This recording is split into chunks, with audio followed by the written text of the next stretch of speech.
বিসমিল্লাহির রহমানির রহিম। আসসালামু আলাইকুম। রাশেদা ডেলি ব্লগ থেকে সবাইকে স্বাগত। নতুন একটি ব্লগ ভিডিও দেখার জন্য সবাইকে আমন্ত্রণ। আজকে আমি ভিডিওটি শুরু করছি সকাল থেকে। আর এই যে এখানে বারান্দায় দাঁড়িয়ে আছি, আর এখানে থেকে কিন্তু পাখির কিচিমিচির শব্দ আর মোরগের ডাক সব মিলিয়ে কিন্তু অনেক ভালো লাগতেছিল। আবার সাথে কিন্তু এই যে দেখতেছেন ঝিরঝির করে বৃষ্টি পড়তেছে, আর বৃষ্টিটা কিন্তু অনেক দিন ধরে হইতেছে। আর এই তো কথা বলতে বলতে কিন্তু আমি চলে আসলাম রান্না করে। তো আজকে দেখতেছেন যে একটা বড় সড়ো পাতিলায় রান্না হচ্ছে। তো কি বলেন তো দর্শক বন্ধুরা, কি হবে আজকে রান্না? যেহেতু বৃষ্টি, তো বৃষ্টির মধ্যে কিন্তু খিচুড়ি খেতে অনেক ভালো লাগে। তো আজকে কিন্তু আমরা ঝরঝরা খিচুড়ি রান্না করব ডাউল দিয়ে, মুগ ডাউল দিয়ে, সাথে সামান্য মসুরের ডাল। তো এই যে এখানে কিন্তু সব মশলা দিয়ে কষিয়ে নিয়ে দিয়ে দিলাম মুগের ডাল। আর এই মুগের ডালটা কিন্তু ভালোভাবে কষিয়ে নিয়ে একটু ভাজা ভাজা হবে।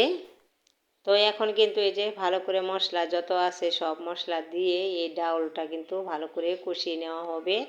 আর এই যে কষিয়ে নেওয়া কিন্তু শেষ। এখন দিয়ে দিলাম চাউল, আর এই চাউলটা কিন্তু মশলার সাথে ভালো করে মিশিয়ে নিতে হবে। তো এই যে এখন দেওয়া শেষ হওয়ার পরে কিন্তু এখন নাড়াচাড়া দিতে হইব, আর যতক্ষণ না এই মশলার সাথে না মিশে যাবে।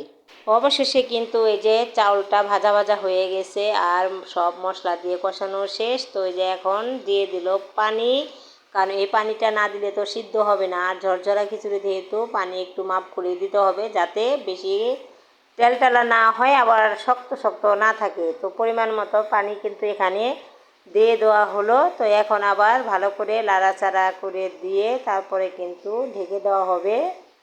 এই তো খিচুড়ি কিন্তু রান্না করা শেষ। আর এই যে এখানে কিন্তু বাটির মধ্যে বেড়ে দেওয়া হয়েছে।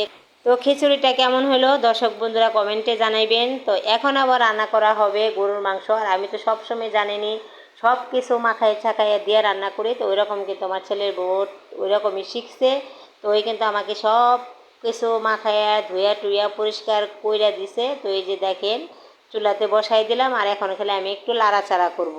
লাড়াচাড়া করে তারপরে কিন্তু ঢেকে দিব। আর এটা কিন্তু মাখাইয়া রান্না করলেও অনেক মজা লাগে। কে কে খেয়েছেন এভাবে মাখাইয়া সব মশলা দিয়ে? তো আমি কিন্তু বেশিরভাগই এভাবে মাখিয়ে রান্না করি, আমার কাছে খেতে ভালো লাগে। আর আমার বাড়ির সবাই এখন খেতে পছন্দ করে এইভাবে রান্না করাটা। এই যে দেখেন কি সুন্দরভাবে আমি কষিয়ে নিয়েছি, একবারে মাংসের ভিতরে তেল তেল ভাবটা উঠে গেছে। তো এখন কিন্তু এটাকে পানি দিয়ে দিব, একটু বেশি পানি দিব না।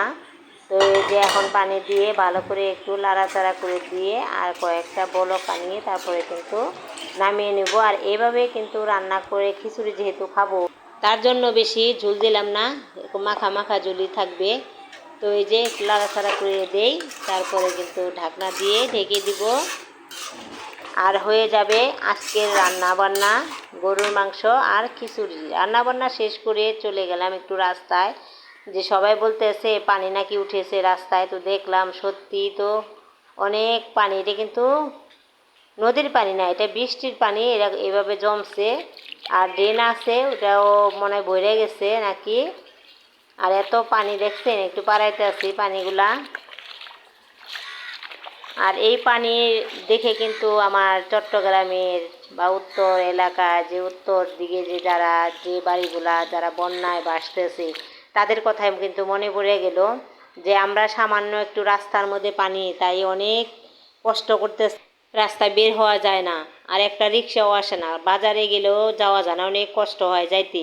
তা আমরা এতটুকু পানির মধ্যে কি কষ্ট করতেছি। আর যারা আমার ভাই বোনেরা, আন্টিরা, আঙ্কেলরা যারা পানিতে ভাসতে আছে, তাদের কি অবস্থা হইতেছে, আল্লাহ তুমি তাদেরকে হেফাজত করো, আল্লাহ তুমি বিপদ থেকে তাদের রক্ষা করো, আল্লাহ তুমি রহমানের রহিম দয়ালু, সবাইকে তুমি রহম করো, দয়া করো। তো এই যে আমি কিন্তু নদীর পাড়ের থেকে পানিটা দেখে গেলাম যে আমাদের নদীর পানিটা কীরকম অবস্থায়।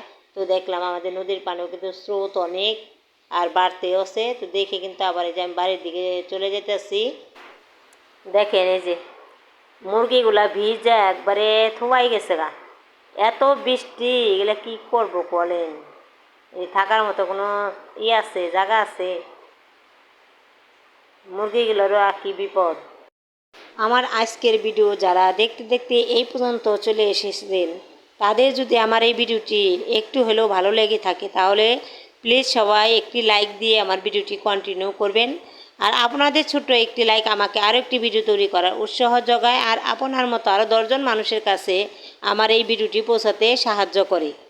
আর যারা আমার নতুন নতুন আপু ভাইয়েরা আছেন, আমার এই ভিডিওটি দেখতেছেন, তাদের কাছে যদি আমার এই ভিডিওটি ভালো লেগে যায় তাহলে প্লিজ আমার চ্যানেলটিকে সাবস্ক্রাইব করে আমার পরিবারের বন্ধু হয়ে থেকে যেতে পারেন।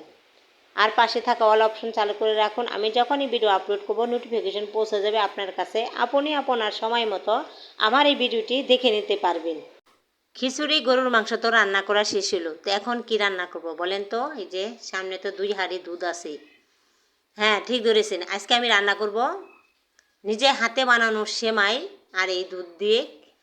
আর এই নিজের হাতে বানানো সেমাইটা কিন্তু দুধ দিয়ে নারকেল দিয়ে রান্না করলে কিন্তু খেতে অনেক মজা হয়। তো আমি কিভাবে রান্না করি তো সবাই সাথে থাকেন। আর এই সাথে আছে দুধ ছোট হাঁড়িতে, এটাতে কিন্তু আমি টক দই বানাবো। তো তার জন্য কিন্তু এই সাথেও আমি জাল দিতে আসি। আমার প্রিয় আপু ভাইয়েরা তো ভাবতেছেন কী ব্যাপার, হাতে কাটা সেমাই চিনি দিয়ে রান্না করবে না গুড় দিয়ে রান্না করবে? তো এখন তো গুড়ের সিজন না, গুড় পাবে কোথায়? হ্যাঁ, এটাই তো বলতেছেন। আমি এই গুড়টা কিন্তু সংরক্ষণ করে রেখেছি, কারণ এটা হলো যে সময় খেজুরের গুড়, এটা কিন্তু খেজুরের গুড়। আর যে সময় এই গুড়টা সিজন আসে তখন কিন্তু আমি এই গুড় কিনে ডিপ ফ্রিজে রেখে দেই। আর তারপরে কিন্তু যে সময় মন চায় খেতে ওই সময় কিন্তু আমি এই খেজুরের গুড়টা দিয়ে পায়েস বলেন সেমাই বলেন রান্না করে খাই। আর এই খেজুরের গুড়ের স্বাদটা কিন্তু ওই সেম আগের মতোই থাকে। তো এই জন্যই কিন্তু এভাবে কিন্তু আপনারা সংরক্ষণ করে রাখতে পারেন যদি মন চায় খেতে। তো এই যে সেমাইটা কিন্তু কথা বলতে বলতে রান্না করা শেষ। এই তো হয়ে গেল আমার সেমাই রান্না। আর এটা কিন্তু আমি মেশিন দিয়ে ময়দা দিয়ে তারপরে সেমাইটা বানিয়েছিলাম। তো দেখতে কেমন হলো সবাই কমেন্টে জানাইবেন। তো ওই যে এখানে আবার টক দই বানানোর জন্য কিন্তু দুধটা জাল করা হয়েছিল, আর একটা কুসুম কুসুম গরম। আর এই কুসুম কুসুম গরম দুধই কিন্তু দই বানাতে হয়। তো এই যে এখানে দেখতেছেন একটা বক্সে কিন্তু আগেই দই মাখিয়ে রাখা হয়েছিল। তো এখানে এখন দুধ ঢেলে দেওয়া হচ্ছে। আর এই দুধটা কিন্তু ভালো করে ঢেকে তারপরে আমি খেতা বা কম্বল দিয়ে ঢেকে রাখবো। তার 5-6 ঘন্টা পরেই দেখে নেব দইয়ের অবস্থা কি। তো এই যে দুধটা ঢেলে নিতেছি সম্পূর্ণভাবে ভরে নিব।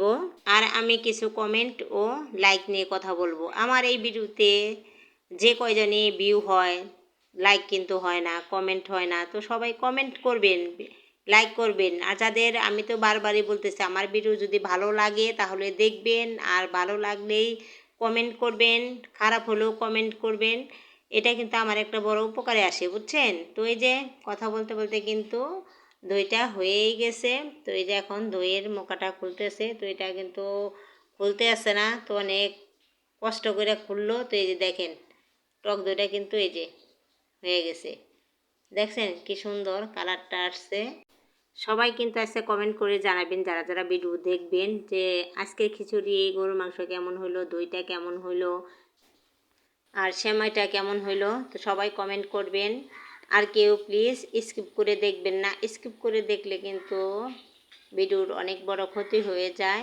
আমার আজকের ভিডিওর কোথাও কোনো অংশে যদি আপনাদের একটু হলেও ভালো লেগে যায় তাহলে প্লিজ লাইক দিয়ে দিবেন, কমেন্ট করবেন।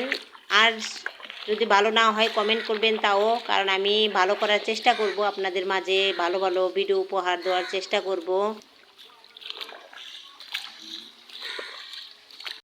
আজকের ভিডিওর ভিতরে কোথাও কোনো অংশে যদি কাজে বা কথায় কোনো ভুল হয়ে থাকে তাহলে সবাই প্লিজ ক্ষমা দৃষ্টিতে দেখবেন, আর নিজের মনে করে আমার এই ভিডিওটি দেখে নেবেন। ভিডিও আর বড় করব না। তো সবাই ভালো থাকবেন, সুস্থ থাকবেন, আর আমাদের জন্য দোয়া করবেন। আর আজকের ভিডিও কেমন হলো সবাই কমেন্ট করে জানাবেন। আল্লাহ হাফেজ, আসসালামু আলাইকুম।